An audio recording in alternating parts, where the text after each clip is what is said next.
Hello guys, I'm the Skinny English person. I want to give my opinion on 3D printed guns.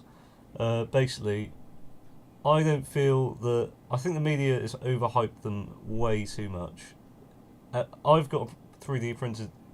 I've got a 3D printer at my school, and they cost thousands, absolute thousands. It'd be easier just to get a proper gun. You could probably hire somebody to, like an illegal guy, just to cross the border with a gun or something.